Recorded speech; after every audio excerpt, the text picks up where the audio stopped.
Hi, this video is just for 13.1, number 4. And so looking at the problem here, let me share. We're looking at this table. We're doing an ANOVA test. We're just finding F for this table. So we have 3 restaurants right here, and we want to fill out this table below. This table is based off of these formulas from the page before. And so we are going to use a computer program, a website, to help us jump through these problems a little faster, because this SS between, you can see the formula right here is a mess, and this SS total is a mess too. But I do want to talk about some of the other steps because they're pretty easy, and sometimes the problem will just ask you for that one step, which I believe we already did in the last video, but I'm just catching everybody up. So with here, for the SS within, we're just subtracting this total number from the SS between, which is this top number. Again, these two numbers will always be given, and probably this will be given too. Just wanted to mention it. Degrees of freedom, we definitely talked about in the last video. Numerators, k minus 1, and the degrees of freedom for the denominators, n minus k.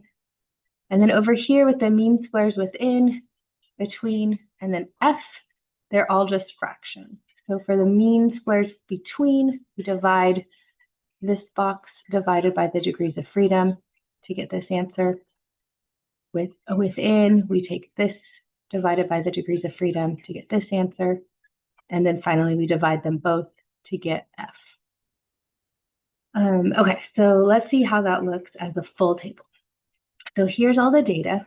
And what we're going to do is we're going to use, flip this screen. Okay, it is not splitting nicely. There we go. We're going to use this table right here, and we're going to use this website that I listed on the assignment. And I'm going to make this the website a little bit bigger. Maybe, okay, maybe not. Oh, here we go. And so what we have here is an ANOVA calculator, and it's going to just require us to enter in these 3 groups into these 3 spots on the calculator. So for group 1, I'm going to enter all this info for restaurant A. And I do want to point out that it says to separate the numbers. Why isn't it scrolling over? Okay, let me just make this big real quick. Separate the numbers with a comma, a line break, or a space. So they did it with a comma here. You could do it with a space, or you could just hit enter, which is what I'm going to do here. Oh, okay, stop being so messy. Now I lost the one I was working on. Okay, here we go. Good. Okay, so here we are. Group 1 is going to be restaurant A. So 930, 750, 765, and 870. If you're using the 10 key on your keyboard, hitting enter is very quick and easy. That's what I just did. If you're using your phone, spacebar might be easier. Okay, group 2 is going to be restaurant B. So 875, 425, 525, 910, and 675. And then group 3 is going to be the last one, 1100, 835, 960, 690, and 530. Now, just pausing here real quick, looking at this other example. If you have an example like this on page 7 that has 5 groups, so k equals 5 in this problem, then it's not a problem. We just go down here and we would just add group 4 and group 5.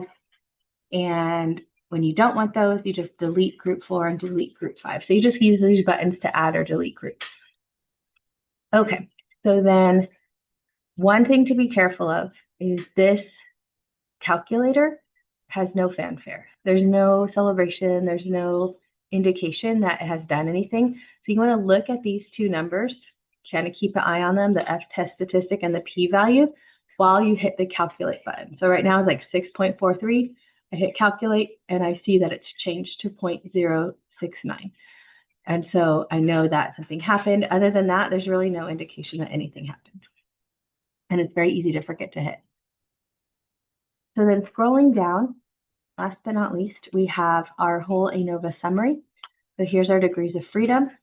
And it talks about between and within and the total, just like the table does for Newton and on the worksheet. It has the sum of squares, the mean square, the F statistic, and then it also gives you the p-value.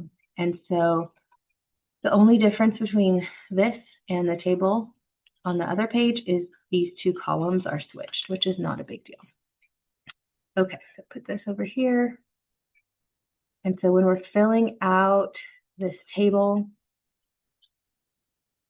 get a little more room for the sum of squares, we'll just type in, well, I could probably just copy and paste just to go a little neater. There we go. We have that number. So within, we're just going to go to 2 decimals, which would make that 40. I'll just change that to 40 or just 0.4. Total. Oh, these are all just kind of rounded to 1 decimal place once we round it to 2, because that 89 turns into a 90.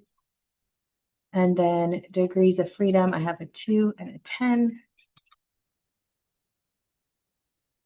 And this is not going to be filled in. This is not, we don't need that, the degrees of freedom for the total, even though it says it on here, we don't need that. And then we don't need that, and we don't need that. They're left blank on the Newton Alta homework. Okay, so this page does not like to scroll over, so let me make it a little smaller. There we go. So then I can take my mean square, which is already to 2 decimals. This mean square within is going to change to 74. And then finally, the F.